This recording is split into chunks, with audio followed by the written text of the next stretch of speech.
A port on Kenya's remote northern coast could reshape the future of East Africa. But the surprising part is not who built it. The surprising part is who needs it. More than 700 kilometers away, Ethiopia, a nation of over 135 million people, is searching for more reliable access to the ocean. And thousands of kilometers inland, South Sudan, one of the world's newest countries, is looking for a safer path to export its most valuable resource: oil. But this is no longer just an African infrastructure story. As shifting dynamics in the Gulf of Aden and the wider Indian Ocean region reshape global shipping routes, access to secure ports has become a strategic priority. Their answer is a $25 billion vision rising from the shores of Lamu, Kenya. It is called LAPSSET.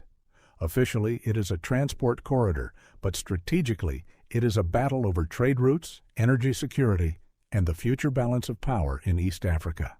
To understand the obsession over this project, we have to look at what Kenya is actually building. For decades, East African trade has relied on the Northern Corridor, anchored by the historic port of Mombasa.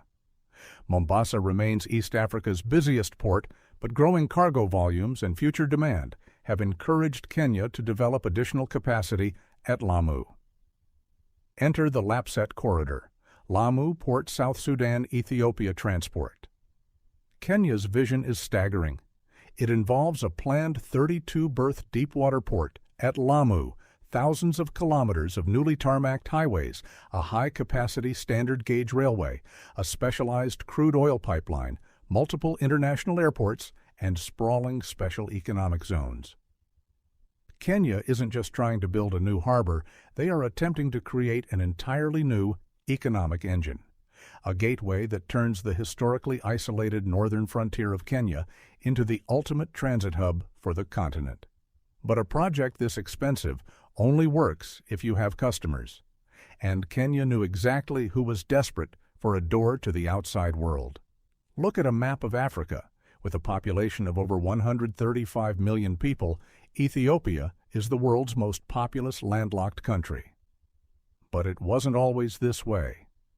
Until 1993, Ethiopia had a massive coastline along the Red Sea. But when Eritrea won its independence, Ethiopia lost its ports overnight. Suddenly, a rising economic giant found itself completely cut off from maritime trade. To survive, Ethiopia had to make a deal. Today, roughly 95% of Ethiopia's entire maritime trade flows through just one tiny neighbor, Djibouti. Think about the strategic nightmare of that. A nation of 135 million people, completely reliant on a single foreign corridor. Every year, Ethiopia spends billions of dollars moving its trade through Djibouti. If Djibouti faces political instability or severe port congestion, Ethiopia's supply chains could face major disruption. This is exactly why Ethiopia threw its weight behind Kenya's Lamu project. Lamu would give Ethiopia greater strategic options and reduce its dependence on a single dominant trade route. By connecting Addis Ababa to Lamu via a brand new southern corridor, Ethiopia slashes transit vulnerability and creates competitive options for its massive import-export market. If Ethiopia's problem is population, South Sudan's problem is fluid, specifically black gold. When South Sudan gained independence in 2011, it inherited the majority of Sudan's known oil reserves. Oil is the absolute lifeblood of South Sudan, accounting for almost the entirety of its government revenue. But geography played a cruel trick on the world's youngest nation. The oil fields are in the south, but the only export pipelines and processing facilities are in the north, controlled by Sudan. Ever since the split, South Sudan has been locked in bitter, volatile disputes with Khartoum over transit fees. During political flare-ups and civil conflict in the north, the pipeline can be shut down, instantly freezing South Sudan's economy. They are an oil power completely trapped by their next-door neighbor. For a country whose economy depends almost entirely on oil revenue, geography became a national security problem. This is why South Sudan looked to Kenya with absolute urgency. A proposed pipeline running south toward Lamu Port was designed to give South Sudan an alternative export route. It would allow South Sudan to pump its oil directly onto global supertankers without asking for permission from Khartoum. For South Sudan, Lamu isn't about convenient trade. It's an economic escape hatch. So, what does Kenya get out of letting its neighbors use its backyard? Simple: ultimate regional dominance. In East African geopolitics, ports are the ultimate translation of power. For decades, Kenya and Tanzania have been locked in a fierce battle to be the definitive maritime gateway for the continent's interior. Tanzania has been aggressively expanding its port at Dar es Salaam, threatening to compete directly for northern cargo. By building Lamu, Kenya could become one of the most influential economic hubs in East Africa. Mombasa handles the southern loop, Uganda, Rwanda, and Burundi. Lamu conquers the northern loop, South Sudan and Ethiopia.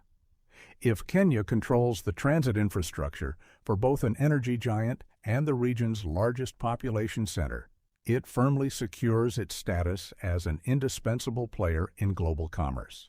It creates millions of jobs in its neglected northern territory, draws in billions in investment, and guarantees that major regional trade decisions have to go through Nairobi. Despite the delays, the project is steadily pushing forward. The first 3 berths of Lamu Port have been completed and have begun handling commercial cargo. Key highway links connecting Kenya to the Ethiopian border at Moyale are open and running. The foundational infrastructure is alive. If the full corridor is realized, the payoff will reshape the continent. It will drastically slash transport costs across East Africa, giving Ethiopia a massive secondary gateway to the globe. It could give South Sudan a more secure and diversified path for its energy exports. And it will transform Kenya from a coastal gatekeeper into the absolute heart of African integration. The Lamu project was never simply about building a port. It was about solving a geographic problem: how landlocked nations reach the ocean, how countries secure their resources, and how infrastructure can reshape regional power.